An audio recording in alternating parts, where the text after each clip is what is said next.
Si vous avez un enfant qui n'arrive pas à rester assis 3 minutes, qui décroche en classe ou qui semble toujours ailleurs, cet épisode, il peut peut-être changer votre regard et votre manière d'agir. Et aujourd'hui, j'ai le plaisir d'accueillir Virginie de Typique Atypique. Et on va commencer tout de suite par une petite question dans laquelle tu pourras aussi te présenter. Avant qu'on parle de ce que tu fais dans la vie de tous les jours, est-ce que tu peux me dire une chose que peu de gens savent sur toi? Alors, d'abord, bonjour Adrien, quand même, au passage. Alors, quelque chose que peu de gens savent sur moi, en fait, j'étais dans une autre vie quand je vivais dans un autre pays, en Tunisie, au soleil, près de la mer. J'étais traiteur à domicile, puisque la cuisine, c'est mon dada, c'est ma passion, mon intérêt restreint, peu importe comment on l'appelle. J'adore cuisiner, j'adore manger, et puis j'aime faire les choses moi-même. Et la magie, je dis toujours que c'est la magie du bled qui opère, du jour au lendemain. J'étais maman au foyer. Je me suis retrouvée traiteur à domicile puisque je faisais la popote pour ma petite tribu, je faisais des goûters pour les enfants, des goûters pour l'école, pour la fête de Noël de l'école, etc., etc. Et puis voilà, j'ai des mamans qui étaient des amies à l'époque, qui le sont toujours d'ailleurs, mais qui sont un peu loin, qui un jour m'ont dit, non mais il faut que tu te lances, tu devrais faire quelque chose, tu devrais en faire ton activité, sauf que c'est pas du tout mon métier à la base, mais vraiment pas du tout. Et puis je pensais qu'elles plaisantaient, mais en fait elles m'ont passé des commandes et puis en l'espace de quelques minutes, j'avais plein de commandes. C'était la veille des vacances de Noël. Et voilà, la magie a opéré. Et mon mari et mes enfants m'ont créé une page Facebook à l'époque. Et puis alors en Tunisie, Facebook c'est magique. Et en deux temps, trois mouvements, je me suis retrouvée avec plein de commandes de petits gâteaux de Noël, de pain d'épices, de moelleux à l'orange, enfin voilà, de plein de choses. Et donc voilà, je suis devenue comme ça, sans le prévoir en fait. Je suis devenue traiteur à domicile. Et j'avais ma petite clientèle de particuliers. J'organisais des événements autour de l'alimentation. J'ai eu des articles dans des magazines, je suis passée à la radio, voilà. Et puis après, je livrais un traiteur en petite douceur sucrée avec des choses un peu spécifiques. Je livrais une petite bibliothèque pour enfants. Enfin voilà, c'était une belle aventure et finalement, il n'y a pas beaucoup de gens qui le savent, en tout cas pas ici, bien évidemment, pas en France. Ah, super. Et du coup, je pense que maintenant que les gens connaissent ce petit secret sur toi, tu peux peut-être te présenter un petit peu plus en profondeur et nous expliquer qui tu es, ce que tu fais. Ouais, alors on va essayer de faire précis, concis, de pas trop divaguer. Donc je suis Virginie Bouslama. Je suis l'heureuse maman de trois merveilleux enfants atypiques, d'un mari qui n'est pas en reste d'ailleurs. Je suis moi-même concernée, donc je suis tombée dans la marmite de cette fameuse neurodiversité il y a 12 ans maintenant, avec la découverte du haut potentiel de ma fille aînée. Donc à l'époque, on vivait en Tunisie, elle était en CE2. Alors elle n'était pas scolaire, l'école c'était très compliqué. Il y avait plein de choses qui n'allaient pas, mais on savait pas exactement quoi. Et elle avait un profil émotionnel assez compliqué. Elle se mettait dans des états de tristesse horrible. Enfin, c'était compliqué. Comme je ne savais pas trop le pourquoi du comment, j'ai décidé de l'emmener voir une psychologue. Puis c'est comme ça qu'on on est tombé un peu là-dedans et puis de fil en aiguille, on s'est rendu compte d'autres choses et pour mes autres enfants et pour moi-même. Et du coup, je voulais vraiment comprendre, je voulais connaître en fait ses particularités, en savoir plus pour pouvoir accompagner bien évidemment mes enfants, finalement m'accompagner moi-même aussi. Et donc j'ai ingurgité pas mal de choses et on est revenu en France il y a maintenant 10 ans. Et sur un coup de tête, comme d'ailleurs très souvent, quand on a un profil atypique avec notamment un TDAH, un beau matin, je me suis levée et puis comme une mouche qui m'a piqué, j'ai décidé de créer l'association Typique Atypique, donc qui a été créée en 2018, dont je suis aujourd'hui encore la présidente, puisque personne ne veut ce poste, n'est-ce pas? Euh, je rigole, mais c'est une belle aventure en tout cas, voilà. Donc je suis la fondatrice et la présidente de l'association Typique Atypique. Et puis l'association aujourd'hui de local, puisque dans l'idée c'était qu'on allait être une petite association barinoise tranquille, euh, voilà, sans aller plus loin, est devenue nationale. Donc aujourd'hui, elle a pris beaucoup d'ampleur et puis elle est un peu sur, je dis toujours qu'on est sur tous les fronts, puisque au-delà juste de s'adresser aux personnes concernées, que ce soit des parents ou des adultes concernés, on est aussi en lien avec l'éducation nationale, on est en lien avec les officiels, avec des élus, avec la délégation interministérielle au handicap. Enfin voilà, on est en lien avec plein de gens, mais c'est une aventure qui est extraordinaire. Et donc du coup, voilà, aujourd'hui, je m'occupe de cette association. Et en parallèle, maintenant, depuis un peu plus de 2 ans, j'ai aussi décidé de créer mon activité en libéral. Donc j'essaye de jongler entre les deux, de faire 50-50. C'est pas évident, parce que finalement, l'association me prend énormément de temps et c'est extraordinaire, hein. Je suis vraiment ravie parce que c'est une aventure qui est juste dingue, qui est très riche, qui m'a ouvert des portes incroyables. J'aurais jamais imaginé, puisque là aussi, ce n'est pas mon métier, j'aurais jamais imaginé avoir finalement la reconnaissance de professionnels de santé, pouvoir travailler en partenariat avec le Centre d'excellence Trascend, avec des professionnels des hôpitaux universitaires, avec aujourd'hui des CPTS, les communautés professionnelles territoriales de santé, avec l'éducation nationale, puisqu'on a quand même des contacts et puis on est sollicité aussi pour intervenir dans différents événements. Donc l'aventure est extraordinaire. Alors j'essaye voilà de diminuer un tout petit peu quand même mon temps de travail bénévole pour le coup pour l'association pour pouvoir aussi augmenter un peu mon temps que je consacre à ma petite activité pour aussi gagner un tout petit peu ma vie, parce que le bénévolat c'est sympa, mais ça remplit pas son frigo à la fin du mois. Et puis, par ailleurs, c'est vrai que je travaille énormément et puis je pense que tout travail mérite salaire. Voilà. Donc, du coup, je me suis informée d'abord, je me suis formée, je continue de me former. Donc, des formations à droite, à gauche. Alors, il y en a des dizaines et des dizaines que j'aimerais faire.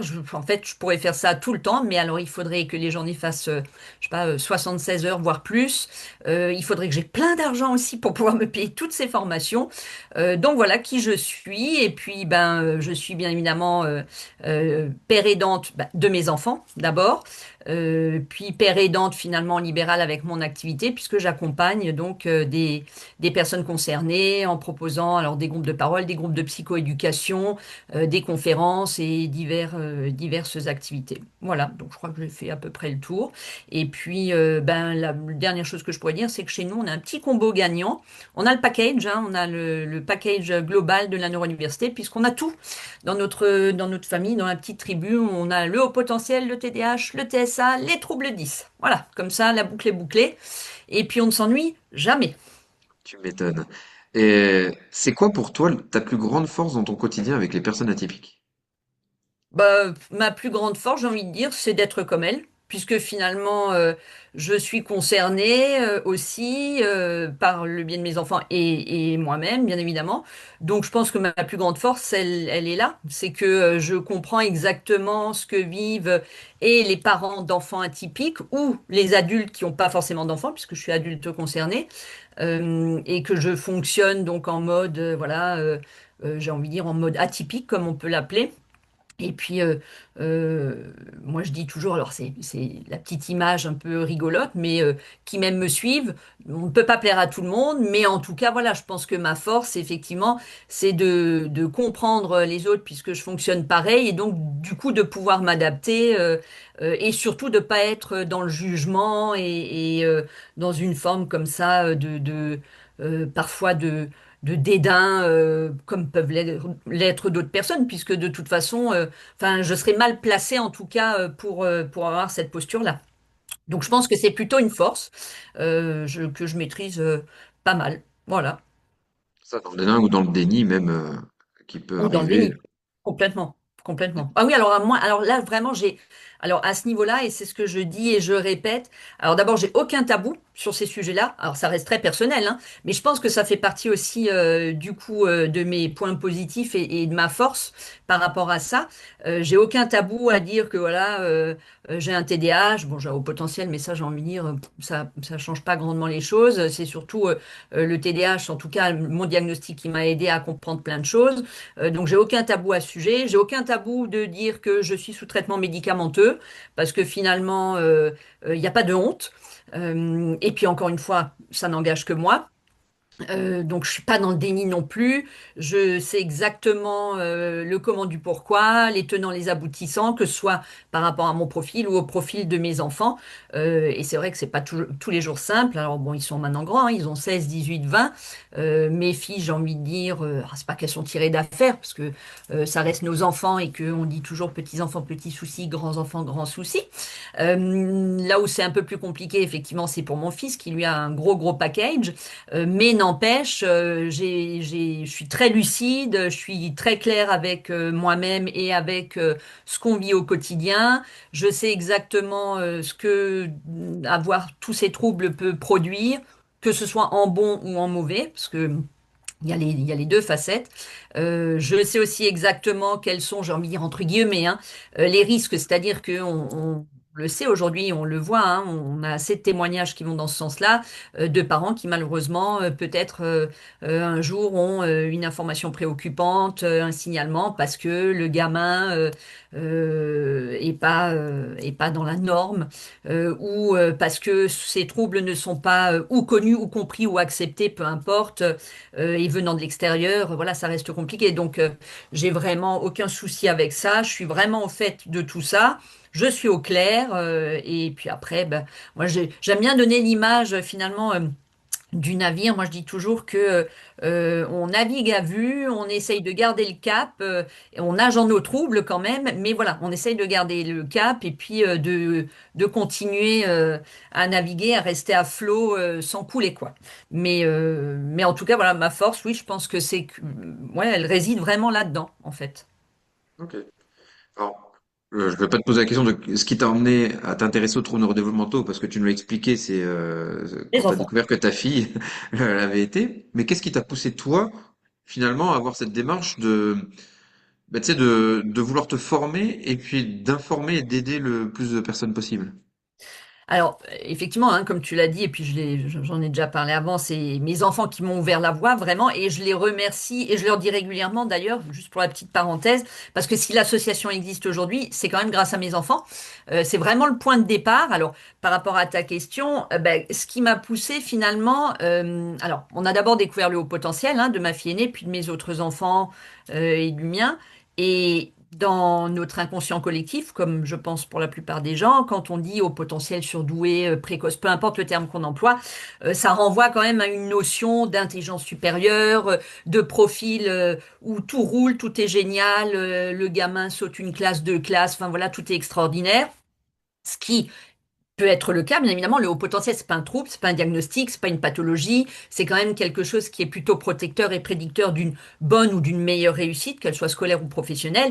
Là où ça se gâte, c'est effectivement quand il y a des troubles qui sont associés, hein, qui se baladent avec, hein, donc des troubles du neurodéveloppement, ce qui est le cas de mes enfants finalement et du mien. Et moi, ce qui m'a vraiment poussé là-dedans, c'était bah, ma fille aînée, elle est pas bien, quoi. Et scolairement, c'était juste limite la catastrophe. Alors, quand la psychologue m'a annoncé qu'elle avait un haut potentiel et qu'elle m'a annoncé son QI, mais qu'en même temps, à l'école, c'était en CE2 déjà, la galère, voire la cata, je me disais, non, c'est pas possible. Et d'ailleurs, j'ai dit à la psychologue, j'ai dit, non, c'est pas possible, c'est une blague. Parce que, voilà, c'est pas du tout l'image qu'on en a. Alors, le TDAH, on est tombé dessus, ça a pris du temps, hein, 3 ans après, les 10 aussi, ça a vraiment mis du temps. Donc moi, l'idée de départ, c'était comprendre pourquoi ma fille, finalement, elle est pas bien, pouvoir trouver des outils, des ressources pour l'aider. Et puis finalement, à l'époque, pour aussi aider les enseignants qui, pareil, hein, étaient comme moi, tombés un peu dénus. Alors mes enfants étaient à l'école française, mais on était en Tunisie, et puis ça remonte quand même maintenant à il y a 12 ans. On n'en parlait pas encore vraiment beaucoup. Donc moi, mon idée de départ, j'étais maman au foyer, et en tant que maman au foyer, encore une fois, ça n'engage que moi. Moi, je me suis toujours sentie investie d'une mission. Enfin, c'est quelque chose que j'ai choisi. On m'a pas forcé à être maman au foyer, j'ai choisi. Je voulais élever mes enfants et je voulais être présente pour eux. Et puis la vie là-bas s'y prêtait bien. Donc je me suis dit, bah là je suis investie d'une double mission, outre être maman au foyer, faire des bonnes petites choses, popoter, accompagner les sorties scolaires, faut quand même aussi que je puisse aider ma fille et après mes deux autres enfants. Enfin eux ils ont rien demandé.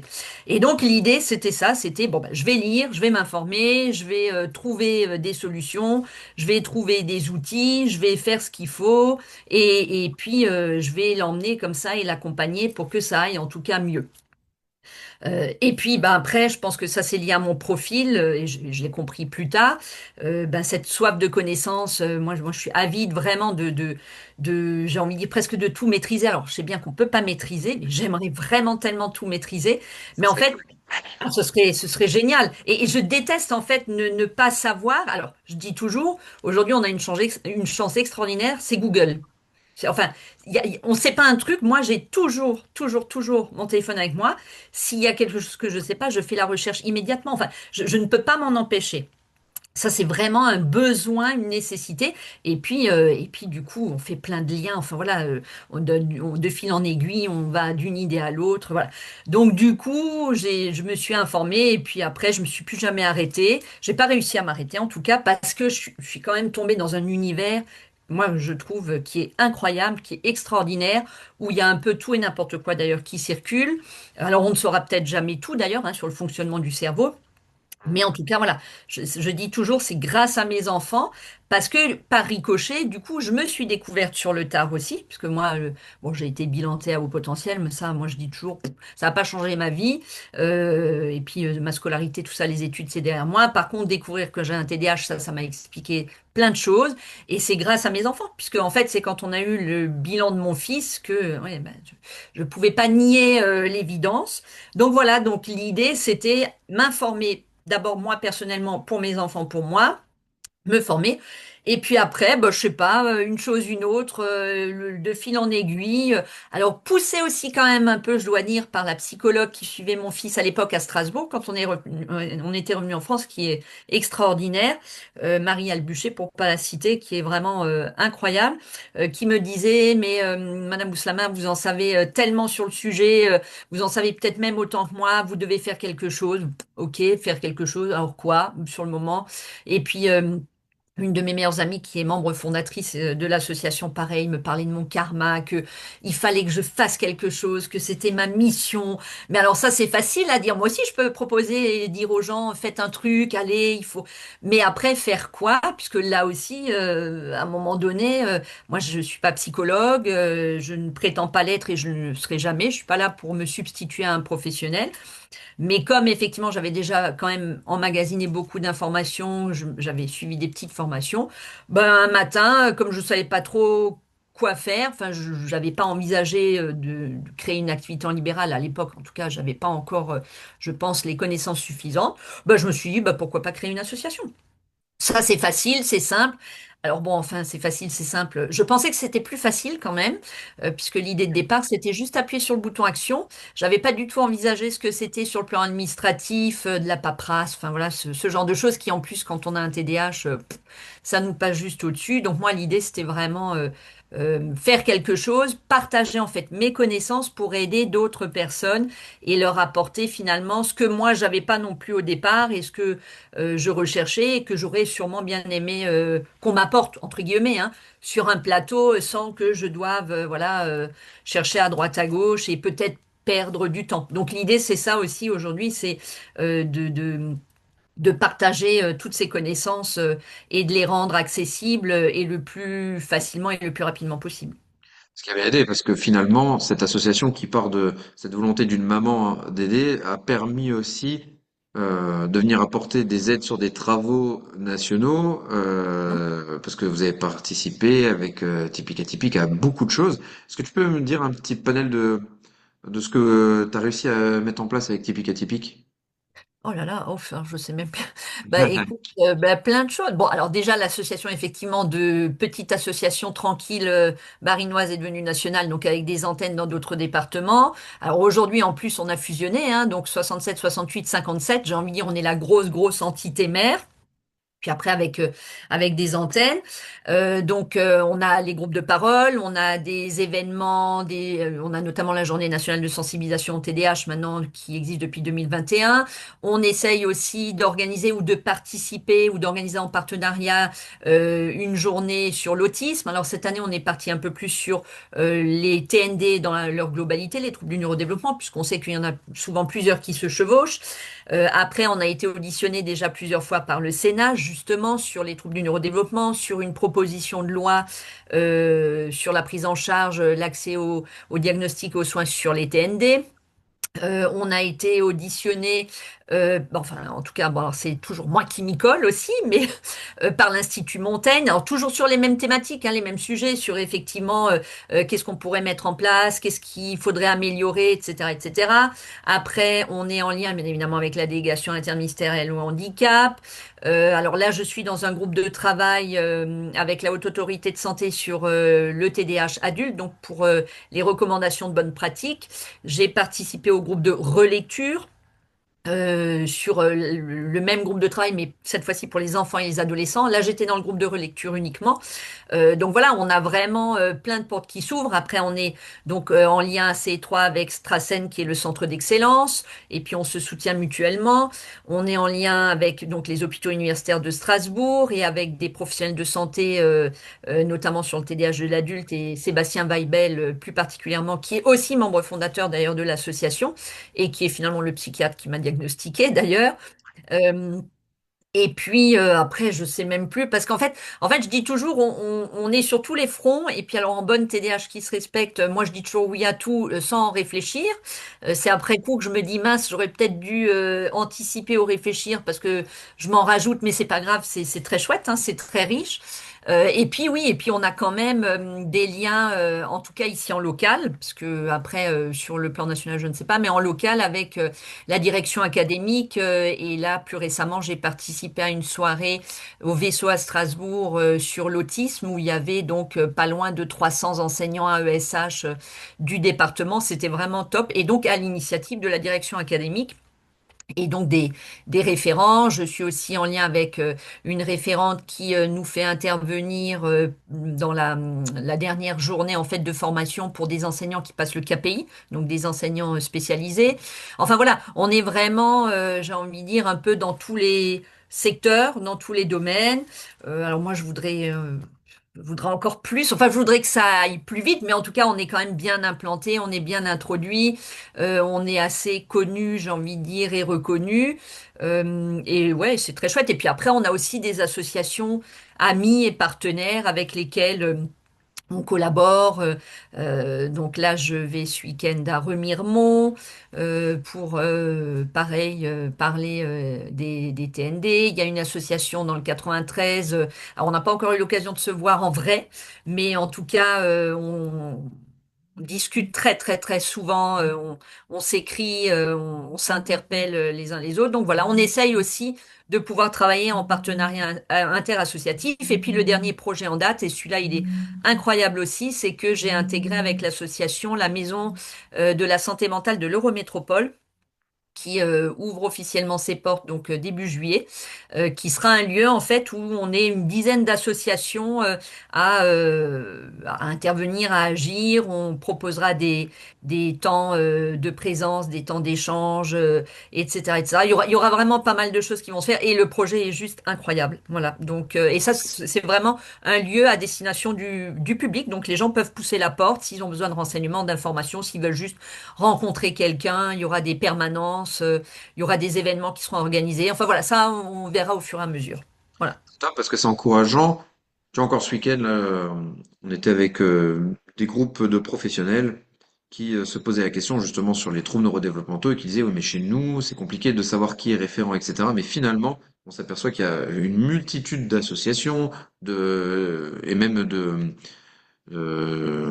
groupes qui sont validés, qui sont étatiques, Mhm. des structures nationales qui sont en place quand même pour aider les Ah parents, oui, les tout à enfants, les fait. professionnels dans l'accompagnement. Sauf que parfois c'est un petit peu méconnu. Et voilà, tu nous montres que finalement tous ces gens en plus sont en relation et c'est super pour pouvoir aider les professionnels comme les personnes qui sont dans le besoin. Bah, par rapport aux professionnels, alors nous, on l'avait fait au début quand on avait lancé l'association, on en avait fait deux, et puis après, finalement, il y avait eu Covid, donc c'est vrai que tout était un peu retombé. Mais j'aimerais vraiment bien pouvoir relancer ça à partir de la rentrée, là, après les grandes vacances. On avait organisé deux réunions. Alors à l'époque, on était encore que local, hein. On avait organisé donc sur Strasbourg deux réunions à destination des professionnels. D'abord pour nous présenter, pour dire voilà, coucou, c'est nous, voilà qui on est, voilà pourquoi on a créé l'association. Euh, pour aussi que les professionnels nous visualisent, nous connaissent, et puis pour que les professionnels entre eux, et ça j'avais trouvé ça juste incroyable, se connaissent et se rencontrent. Parce que finalement, un même enfant ou même un même adulte est souvent suivi par deux ou trois personnes différentes, deux ou trois professionnels. Mais alors après, vu la situation, c'est un peu, c'est vrai que c'est compliqué. Tout le monde a un peu la tête dans le guidon, mais souvent les professionnels ne savent pas qui fait quoi, qui a fait quoi avec le gamin. Je dis n'importe quoi. Un exemple, l'ergothérapeute, c'est pas forcément ce que le gamin fait en séance de suivi psy ou en séance de d'orthophonie. Enfin voilà, j'extrapole un peu, hein. Mais l'idée pour nous, c'était ça, et j'aimerais vraiment bien relancer ça et effectivement délocaliser ça. Enfin dire, voilà, bah, chacun sur son territoire peut organiser ponctuellement. Alors au pif une réunion par trimestre, par exemple, pour faire du lien. Et puis, pourquoi pas pour débriefer, pour discuter, pour voir qui peut faire quoi, comment on pourrait s'entraider. Alors moi, je sais qu'aujourd'hui, ici, dans le 67, j'ai des professionnels qui me renvoient les personnes en disant, voilà, ben, contactez l'association, et vous y trouverez des ressources, il y a des groupes de parole, etc., etc. Donc ça, c'est plutôt pas mal. Mais je pense que ouais, faire des petites piqûres comme ça de rappel, et puis je trouve que le lien, c'est quand même hyper important, et communiquer, et en fait se voir. Les réseaux, c'est super. Moi, j'adore les réseaux. J'aime moins les sites. J'ai même pas d'ailleurs le réflexe d'aller sur les sites parce que c'est trop figé pour moi. Alors que les réseaux, c'est beaucoup plus simple, mais après, c'est vrai que s'il faut retrouver une info, je sais pas, sur la page Facebook, enfin, en tout cas, vu tout ce que je publie, c'est vrai que c'est compliqué. Donc, c'est vrai que le site, faudrait que je m'y remette un peu. Mais c'est la même chose pour tout le monde, je pense. Et c'est pour ça que d'essayer de se voir de temps en temps, ponctuellement, je pense que ça peut être pas mal. Et c'est aussi pour ça que j'ai intégré plusieurs CPTS avec l'association. Donc, la CPTS de mon secteur, celle de Centre-Alsace, pour l'antenne du 68, celle de Mulhouse Agglomération. J'en ai intégré une autre là aussi, bah, deux autres dans le 67. Et l'idée, bah, c'est ça aussi, les CPTS, je pense que c'est un bon vivier et c'est un bon moyen justement de se mettre en lien, en relation et de dire, bah, coucou, c'est nous, on existe. Et puis aussi d'avoir des coordonnées de professionnels pour les donner aux familles, puisque on a des annuaires en interne qu'on a créés, mais il y a quand même des nouveaux professionnels qui s'installent et puis on n'a pas forcément l'info tout de suite, quoi. Mais la communication, je pense, informer et communiquer, c'est hyper important. Ouais. Ça prend du temps, mais c'est hyper important. Les CPTS comme les PCO, les plateformes de coordination et Complètement. d'orientation, qui font un super job. Euh, Complètement. Moi, je voudrais faire un petit zoom terrain, tu sais. Est-ce que tu pourrais peut-être me raconter une situation marquante, que ce soit avec un enfant, un ado ou un adulte, qui a un petit peu tout changé dans ta façon de voir les TND? Bah, en fait, alors il y en a tellement, hein, j'en ai rencontré tellement, ça va être compliqué. Donc, J'imagine. je vais peut-être prendre plus basiquement ce que j'ai, ce que je maîtrise et ce que j'ai dans mon entourage proche, par exemple celle de mon fils et finalement de son thérapeute, Mathieu Hiltenbrand, pour pas le citer. Euh, et ça m'a fait. Alors, je connaissais déjà beaucoup de choses, voilà, j'étais pas novice. Mais d'abord, le TSA de mon fils, on a vraiment, vraiment mis le doigt dessus grâce à Mathieu Hiltebrandt.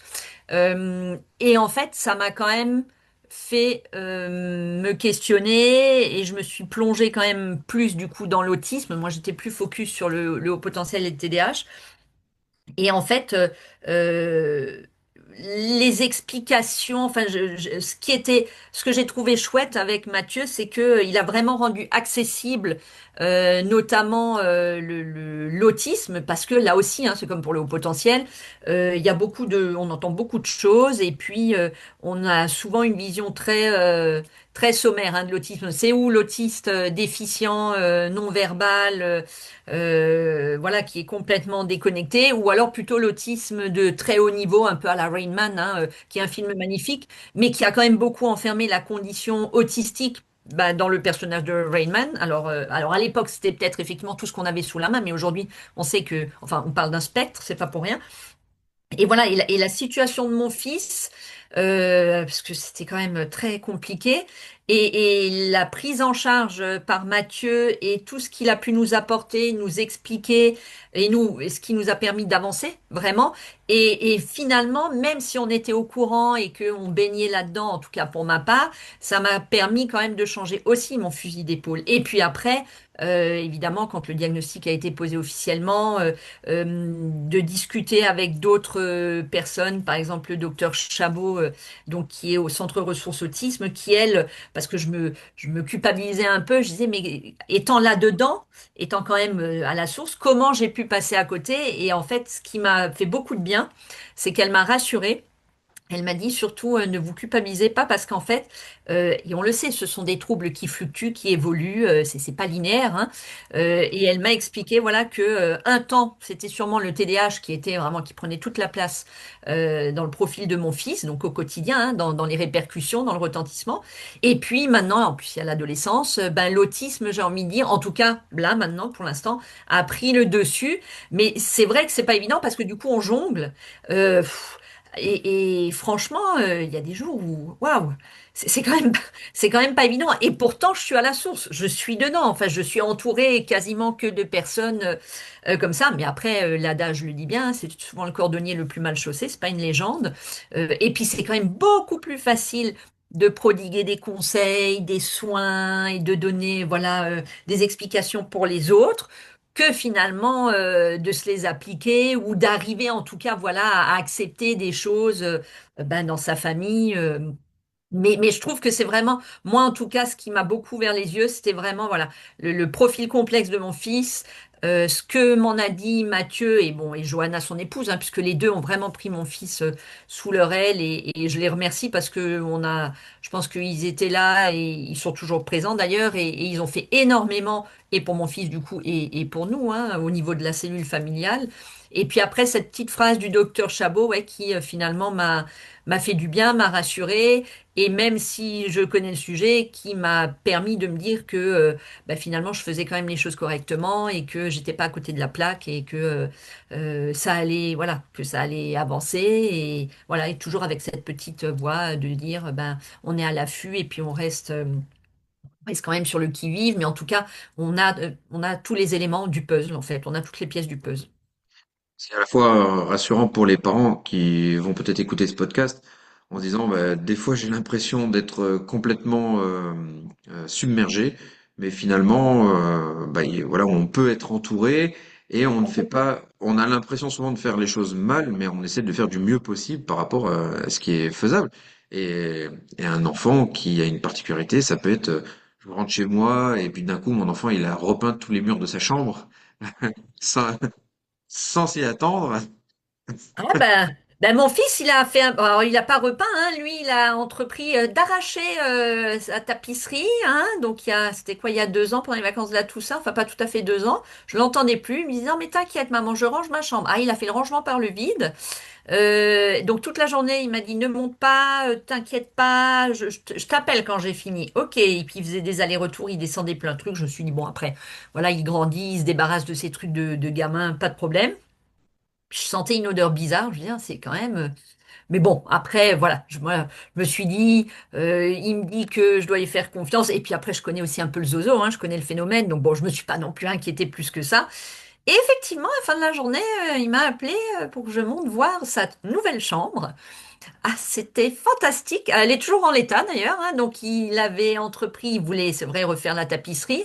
Sauf que voilà, c'est une vieille maison qu'on a rachetée, hein, et à l'époque, à l'ancienne, les propriétaires, ils superposaient les couches de papier peint. C'était sympa. Donc à enlever, c'est super chouette. Donc mon fils a essayé, bon, il n'a pas réussi. Donc c'est déchiré d'un peu partout. Et puis, je ne sais pas d'ailleurs d'où il l'avait. Il avait une bombe de tag noir, là, une bombe de peinture. Et donc il a tagué les murs de la chambre en noir. Ah, c'est un concept. Donc il y a des trucs, ça, c'est voilà, c'est très moche. Enfin, moi, je trouve ça très moche. Lui, sur le moment, il a trouvé ça génial. Aujourd'hui, je crois qu'il aime nettement moins, mais d'un autre côté, il me dit, ouais, je m'en fous, c'est ma chambre, et puis de toute façon, qu'est-ce que ça peut faire? Moi, je le laisse, et puis quand il en aura vraiment marre, ben écoute, on fera la tapisserie, ou il la refera lui, ou il peindra, ou je sais pas ce qu'il fera. Mais ouais, c'est là que le mot résilience prend tout son sens. Voilà. Mais J'imagine. après, oui, par rapport à ce que tu disais, moi, je le rappelle, ça, quand j'interviens dans des modules de formation, en conférence, peu importe, je rappelle quand même toujours qu'on n'est que des êtres humains, parfaitement imparfaits. On n'est que des parents. Parents, je dis toujours en rigolant, c'est le plus beau métier au monde, mais alors quelle galère quand même, hein. C'est livré sans mode d'emploi. Alors tu peux lire plein de bouquins, hein. Il y a plein de bouquins, la parentalité parfaite, tout ça. Alors, ça, moi j'appelle ça de la poudre de perlimpinpin parce que, encore une fois, chaque situation est unique, chaque famille est unique et différente. Et puis on a surtout tous notre vécu, notre éducation, nos valises qu'on traîne. Donc on peut évidemment s'inspirer de bonnes pratiques, de parentalité, de plein de choses. Mais je suis toujours un peu, comment je pourrais dire ça calmement, un peu énervée quand des fois je vois les posts qui pullulent sur les réseaux. Oh là là, c'est merveilleux. J'assimile toujours ça en rigolant, hein, c'est pour la petite image au sketch de Gad Elmaleh, le blond et la blonde, hein, où tout est parfait, où voilà. Non, ça n'existe pas. Alors la parentalité parfaite n'existe pas, les parents parfaits n'existent pas, les enfants parfaits n'existent pas.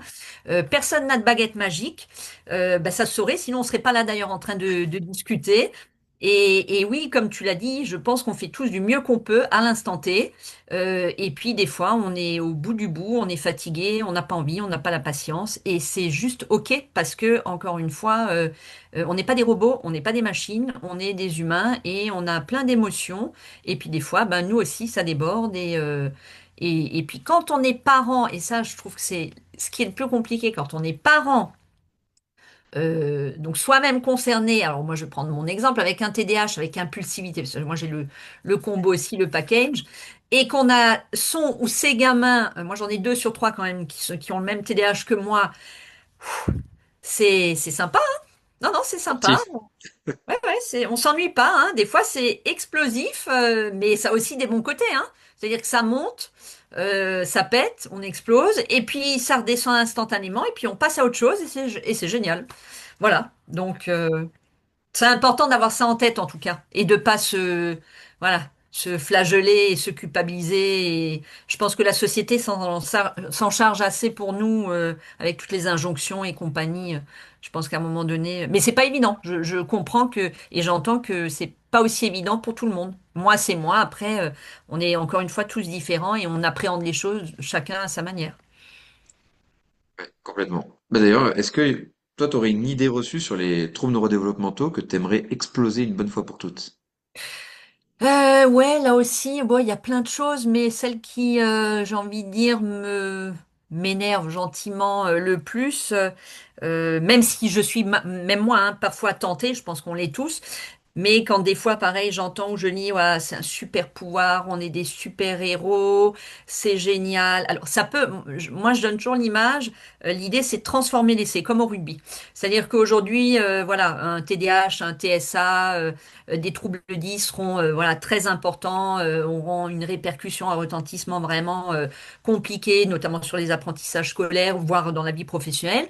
L'idée, c'est bah, de transformer ça, de être accompagné, être compris, être accepté, être valorisé pour pouvoir finalement transformer un peu ce qui peut-être aujourd'hui est plutôt un handicap en demain, alors, sans partir dans le délire force, mais en tout cas voilà en potentiel, parce que on a tous des capacités, on a tous un potentiel.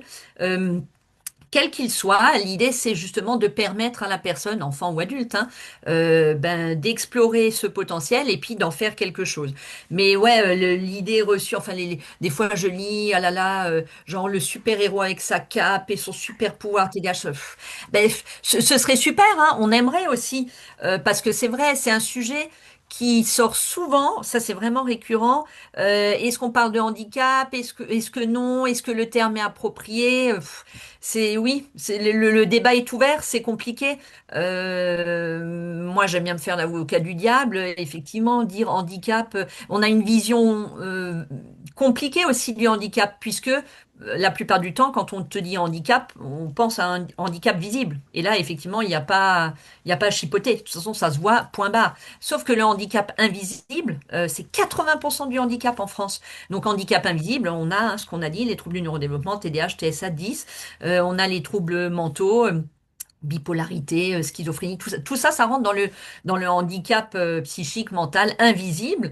Et là, on a effectivement beaucoup plus de mal parce que ça ne se voit pas. Tu prends une personne qui a plusieurs TND, qui aura besoin d'une RQTH peut-être pour pouvoir garder son emploi, mais quand tu vois la personne, on voit rien. Ça ne se voit pas.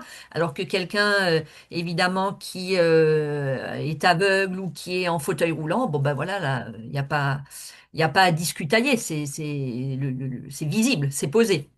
Mais en tout cas, voilà, de dire que oui, c'est un super pouvoir, c'est génial, c'est des super forces, on est, alors, moi, si je prends mon cas, encore une fois, pour moi, en tout cas aujourd'hui, mon TDAH, pour moi, personnellement, je pense que c'est plutôt une force, c'est plutôt un plus, même si ça, aujourd'hui, en faisant le reset, hein, en me souvenant de situations passées grâce à mon diagnostic, clairement, ça m'a porté préjudice et je me rends compte que mon comportement, ma façon d'être, ma façon de m'exprimer, ben, c'est pas forcément dans la norme. Alors après, c'est quoi la norme? C'est pareil, on pourrait philosopher là-dessus pendant très longtemps.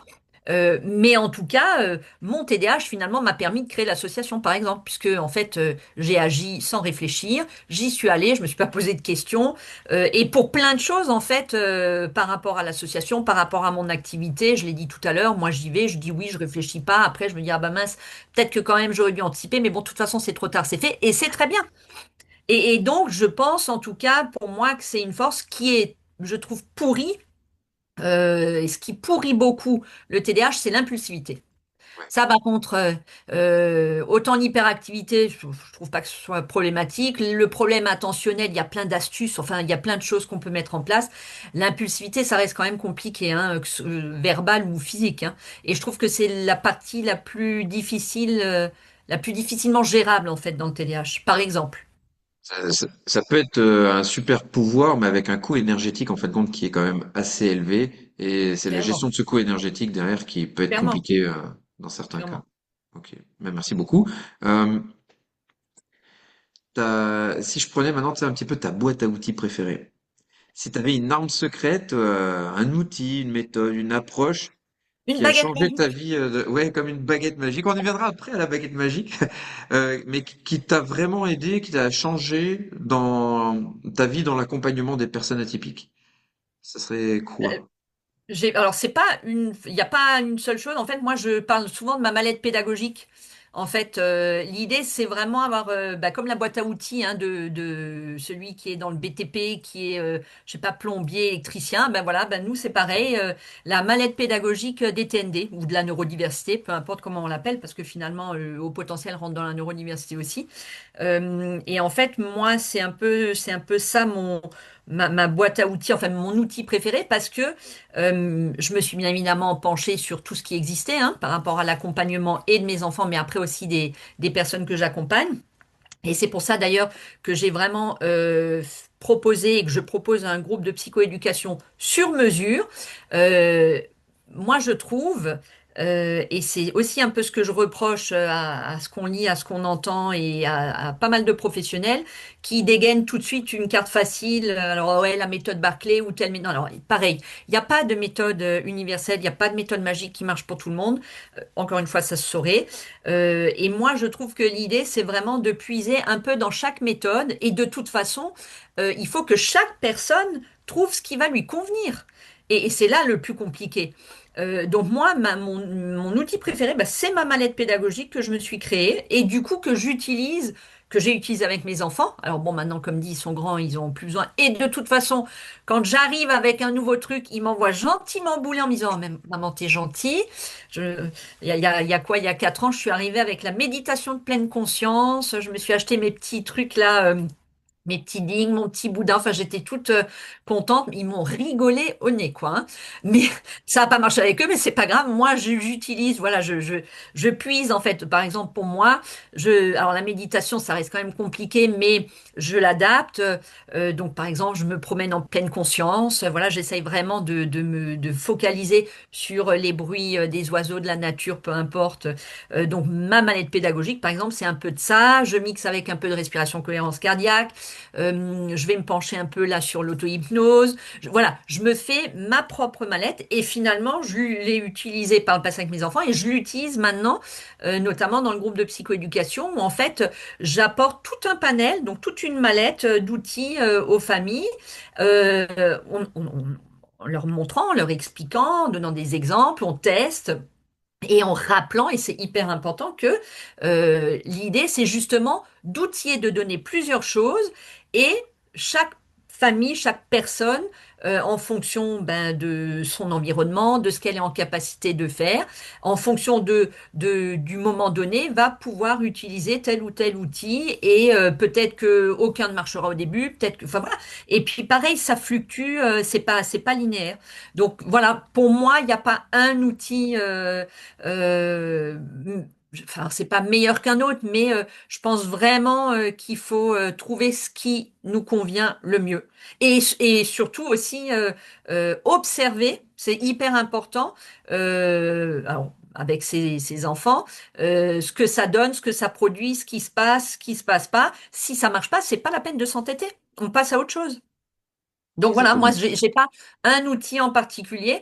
L'idée, si mon outil, je pourrais dire par rapport à ce que tu dis, mon outil, ce serait vraiment l'ouverture et la curiosité. Voilà, me dire qu'il faut être fermé à rien, se renseigner, voir ce qui existe, tout ce qui existe, et puis après, en fonction de ce que je me sens en capacité d'utiliser, ben voilà, je pioche. Ouais, effectivement, c'est comme il ne faut pas croire qu'un professionnel va nous aider, mais c'est la pluridisciplinarité et Complètement, la complémentarité de chacun qui va complètement, aider à avancer. hyper important, hyper important.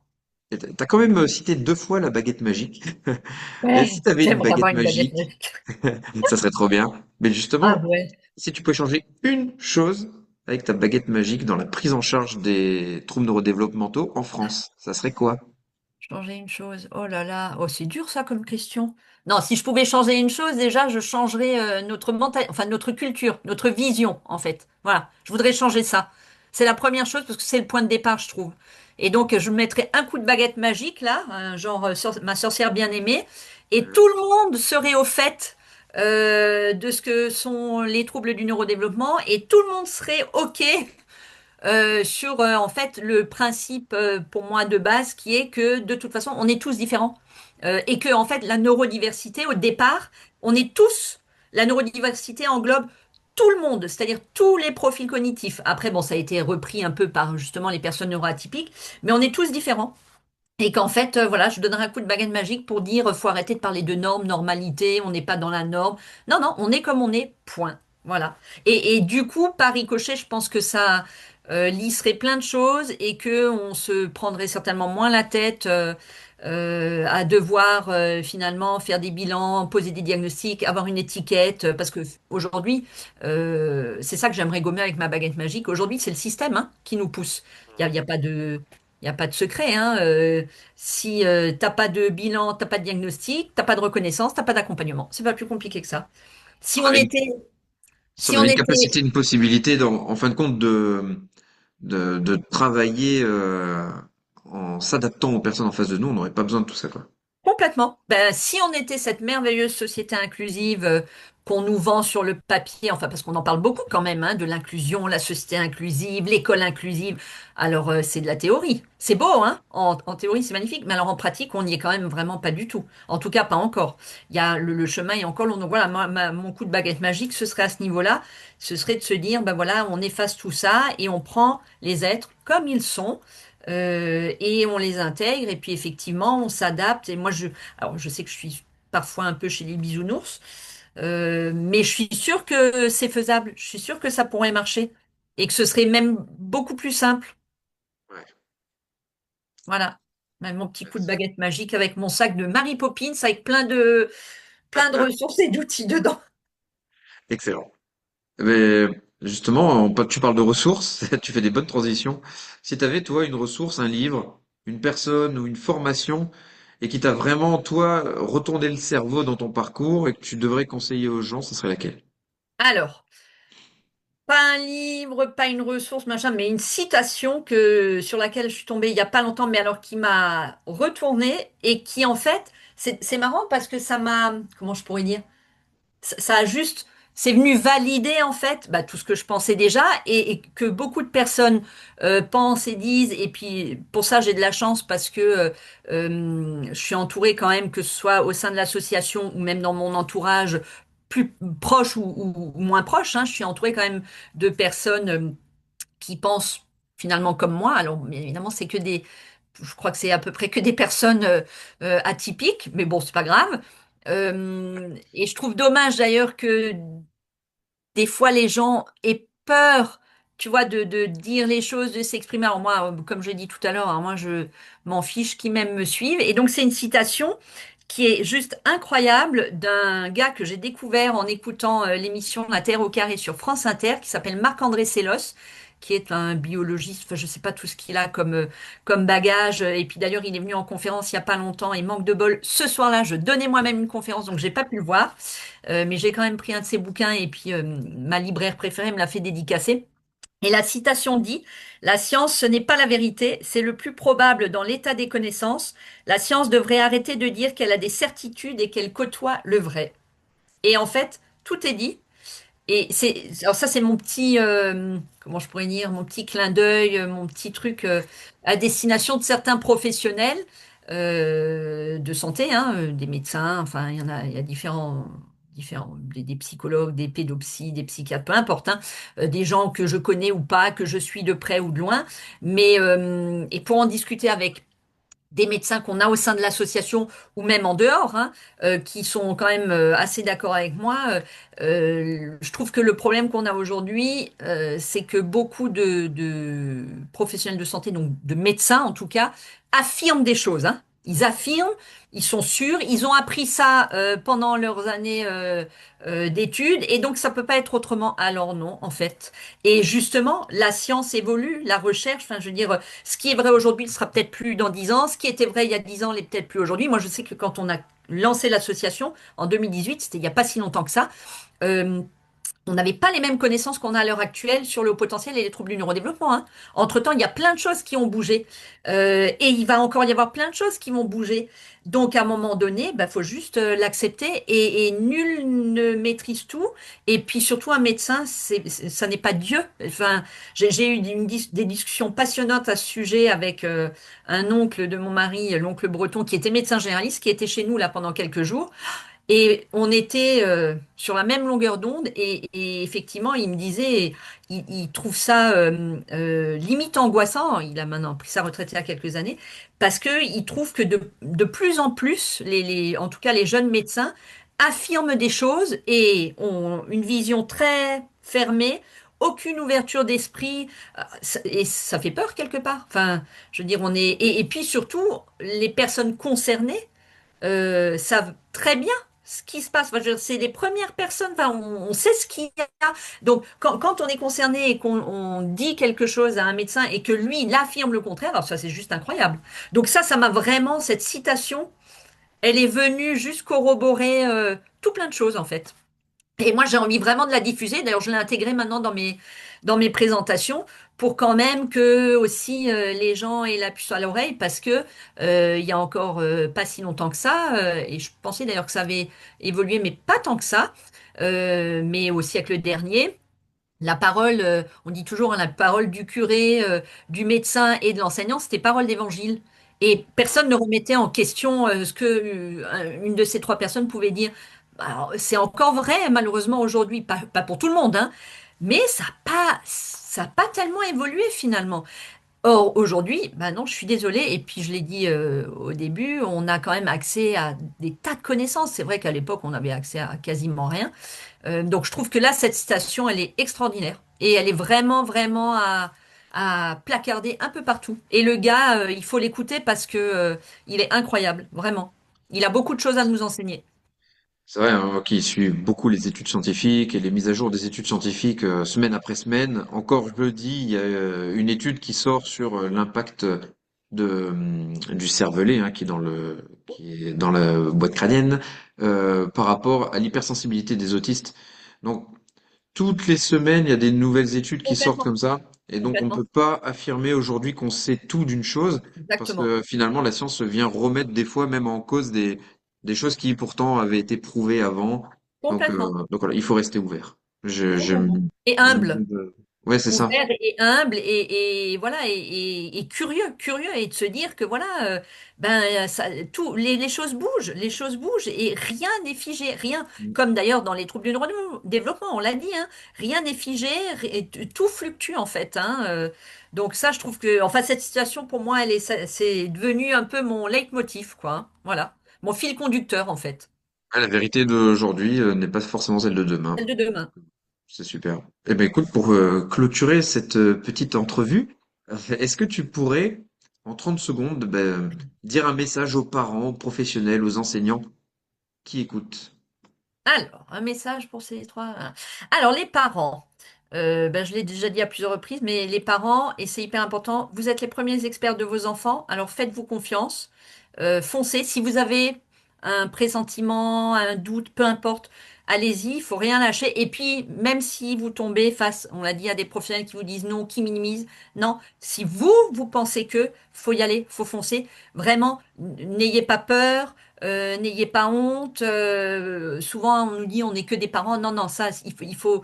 Alors, j'aime pas dire il faut, mais ça, en tout cas, j'aimerais ne plus jamais l'entendre. On n'est pas que des parents. On est les premiers experts de nos enfants. Donc ça, c'est hyper important. Après, peut-être qu'on se plante, c'est pas grave. Mais au moins, on sera allé au bout de la démarche et on sera tranquille avec nous-mêmes et on se dira pas, on n'aura pas de regrets plus tard. Donc ça, c'est pour les parents. Les enseignants, alors les enseignants, nous, mon parcours a été très compliqué avec les enseignants et mes enfants. Et pourtant, je suis issue d'une famille, ma maman était enseignante, j'ai des cousines qui sont profs, ma tante était enseignante. Mais bon. Donc les enseignants, ce que j'ai envie de leur dire, il y en a qui sont extraordinaires quand même. On en a dans l'association en plus qui sont juste incroyables. Et j'espère qu'on en aura encore d'autres. Mais les enseignants, les autres, en tout cas, j'ai envie de leur dire de ne pas voir les parents comme des ennemis. En fait, on n'est pas des ennemis. On n'est pas là pour leur apprendre leur métier parce que malheureusement, c'est ce qu'on entend souvent. L'idée, c'est de nous voir comme des partenaires. On peut apporter de la ressource, on peut apporter notre aide. Et puis, dans les textes officiels, on parle de co-construction et de coéducation. C'est noté, hein, noir sur blanc. Alors, encore une fois, c'est de la théorie, mais si on pouvait mettre ça en pratique, je pense que tout le monde serait gagnant parce que quand un enseignant a un élève avec des troubles en classe, de toute façon, tout le monde est impacté, hein. Il n'y a pas que l'enseignant, l'élève, les parents et tout le monde en pâtit. Donc l'idée, c'est de nous voir vraiment, voilà, comme des partenaires et qu'on travaille ensemble et tout ça, bien évidemment, pour le bien-être de l'élève bah, et de l'enseignant aussi, puisque c'est eux qui sont face à face en classe. Et puis pour les professionnels, bon, on en revient à ce qu'on disait un peu tout à l'heure. Humilité, ça pourrait être pas mal. Il y en a qui manquent quand même cruellement d'humilité. Donc, avec ma petite baguette magique, je saupoudre, un peu comme les bonnes fées au-dessus du berceau hein, de la Belle au bois dormant. Je saupoudre de l'humilité. Curiosité, ouverture, pareil. On entend aussi très souvent, voilà, non, non, eux, ils sont médecins, eux, ils savent. Alors non, non, non, pas forcément. Et aujourd'hui, on a quand même encore énormément et beaucoup trop, j'ai envie de dire, de retours et de témoignages de parents qui ont eu affaire à des professionnels surtout dans l'institution, mais aussi en libéral, qui ont minimisé ou qui ont dit mais non, il n'y a rien, ou alors qui ont dit ah non, mais de toute façon là, l'enfant est trop jeune, et donc on attend, on perd du temps, les difficultés s'installent, la souffrance, et puis ça peut aller très loin. Donc professionnel, à vous, ben pareil, formation continue, n'hésitez pas, osez, il n'y a pas de honte, même si vous êtes médecin, vous ne savez pas tout. Et aujourd'hui, il y a aussi beaucoup de choses qui sont à votre disposition au niveau de la formation continue, donc n'hésitez pas. Et puis pareil, voyez finalement les parents ou les personnes concernées comme alors des partenaires, c'est pas le terme, mais en tout cas être à l'écoute. Alors parce qu'il y a entendre et écouter, hein, ça veut pas dire tout à fait la même chose, hein. Donc voilà, être vraiment avec la personne et puis on en revient à ce qu'on disait, la psychoéducation et puis le parcours justement de la personne, c'est hyper important. Voilà, je crois que c'est ça. Ah bah, super. Et où est-ce que je pourrais retrouver ton travail si je voulais te suivre? Ah bah alors bah, partout sur les réseaux sociaux, alors que ce soit l'association ou mon activité, donc l'association typique atypique, sur tous les réseaux Facebook, Instagram, LinkedIn, il y a le site hein, qui est un peu figé, j'avoue que j'ai fait un petit moment que j'ai pas trop travaillé dessus, mais il y a quand même plein de choses, hein, et la partie blog, il y a pas mal d'infos, et puis après pour mon activité atypique azimut, Facebook, Instagram, LinkedIn, enfin en fait je cumule un peu les deux, puisque de toute façon les deux sont liés et les deux se superposent. Donc normalement, on me trouve, enfin, on trouve des infos facilement. Voilà. Et puis après, on me contacte par mail, peu importe, voilà, par Messenger. Les gens savent me trouver, il n'y a pas de problème. Des fois, quand je réponds pas assez vite sur les messageries de l'association ou de mon activité, du coup, hop, on me contacte par mon profil perso. Donc les gens me trouvent en général sans problème. Mais c'est chouette, hein? C'est chouette. Ok, bah Voilà. merci beaucoup en tout cas pour ce temps que tu nous as consacré. Eh ben, Et, merci à toi, Adrien. et je te souhaite de passer une bonne journée. Eh ben, toi aussi. Et puis à bientôt. À bientôt! Ciao, ciao.